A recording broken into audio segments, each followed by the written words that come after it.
Great sports rivalries run on grudges. The Yankees-Red Sox, Ali Frazier, me and every self-checkout machine in the greater Pensacola area. But at the World Cup, one team celebrated reaching the final by reopening a grudge with an actual body count, a war, a real war that had people dying on both sides.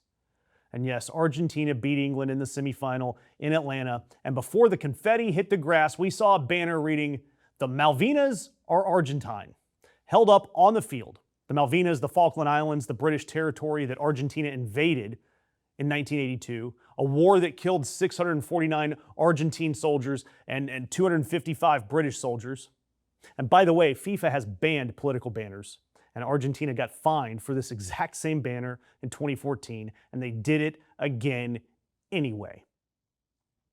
And full disclosure, I was pulling for England, except I'm no fan of a third place match, so please just rest up all the Arsenal guys. But yes, I am still salty about how that game went. And I'll stop just short of calling it completely dirty, just short. Now, of course, I only saw the highlights, but you get the point. Now, cracking on, British officials are furious. Entirely inappropriate. A minister said it used football to attack the Falkland Islanders' democratic right to choose their own future. And FIFA now gets to open another investigation into a team that already paid a fine for it and clearly considers it nothing more than a cover charge or a parking ticket. Losing a war 44 years ago and then printing a banner about it is the geopolitical version of texting your ex, "You up?" at 1 a.m. Are you up? Anyway, Argentina, it has been 4 decades. She's got a whole family now. The Islanders, they voted. Let it go. But look, this didn't come out of nowhere, and the reason I'm covering this on a political show is that Argentina's president, Javier Milei, has spent 2 years branding himself, in his words, the most Zionist president in the world.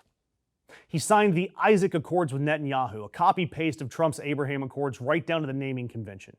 And he's moving Argentina's embassy to Jerusalem. And Netanyahu's office calls this guy a great friend of Israel. And of course, analysts flat out call him the Trump of Argentina. This is the chainsaw guy who saw another man's foreign policy homework and copied it, name and all, just like Biff in Back to the Future. And look, I've got to ask you, because this is soccer, where's the weirdest place that you've watched politics barge in where it had no business being? Was it sports? Was it at a wedding, a funeral, Thanksgiving? Tell me in the comments what your weirdest political moment was. And by the way, the 2 players and the president, that's one thing, not the 46 million people in Argentina. Most of that country didn't sign up to relitigate 1982 on Fox 1. Lisandro Martinez and Giovanni Lo Celso, they chose the banner. Milei chose the branding. And that distinction matters because progressive Americans and Europeans and people all over the world keep assuming that Argentina's government is a friend. And this current government there simply is not, unless your name is Donald Trump. By the way, reports are saying that Milei's embassy move to Jerusalem got quietly delayed this year because there's a dispute involving an Israeli oil company that wants to drill near the Falkland Islands. Even his bestie Netanyahu is tangled up in the Falklands drama now. Nobody can get away from it. Everybody in this story is fighting over these damn islands that should have been let go in 1982. Anyway, independent media like us, we survive and thrive through your interactions, your likes, your comments, your shares, all of it.